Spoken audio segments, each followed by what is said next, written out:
And so the first thing we'll need to do is come through here and undo these 3 screws right here to take this little panel off.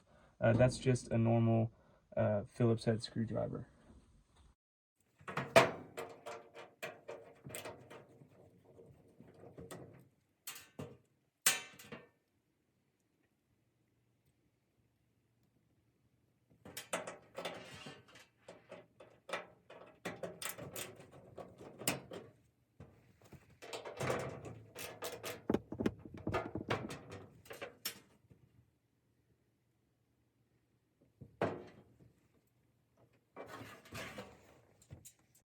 So now that we have that panel off, the next thing that we're going to want to do is pull the lint filter out of the dryer.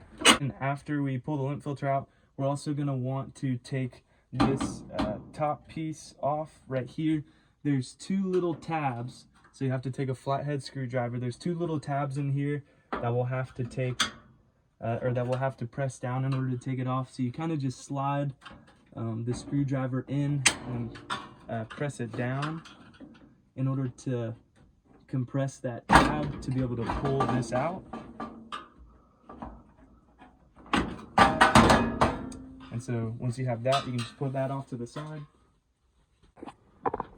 So we're also going to have to take this lint filter housing off as well. And so there's 2 screws that you're gonna have to take out. There's one right here, and then there's also gonna be one on the back side right here as well.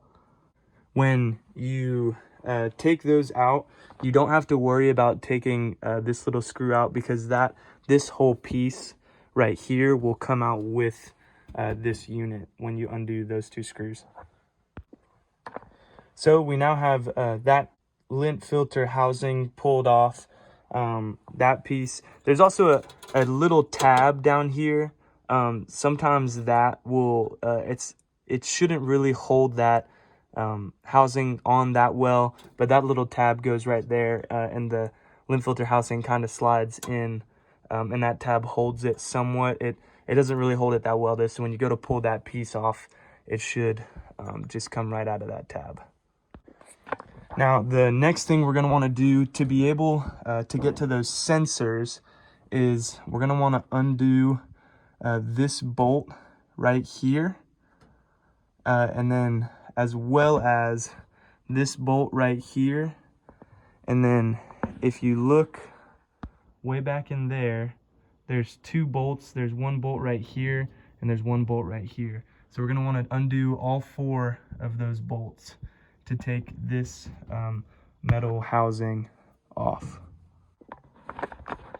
So we now have this little metal cover piece off, and we have access to the heating coil and a bunch of the sensors here on the side as well. This does take a little bit of wiggling. You kind of gotta maneuver it around to get it out of this little space that it's in, but it should come out once you remove these 4 screws.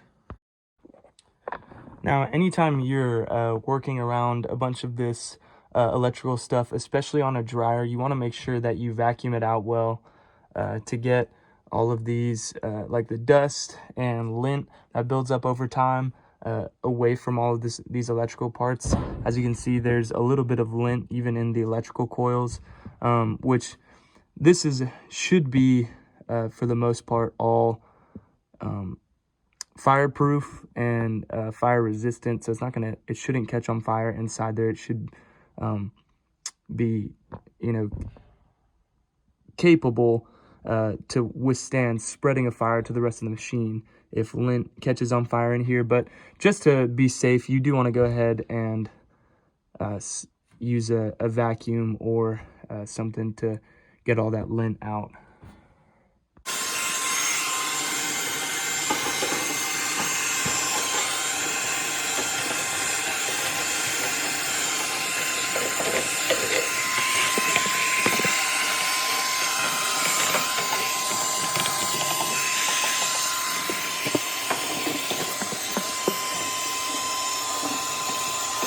should be good to go. I hope this video was helpful. If it was, please give me a like.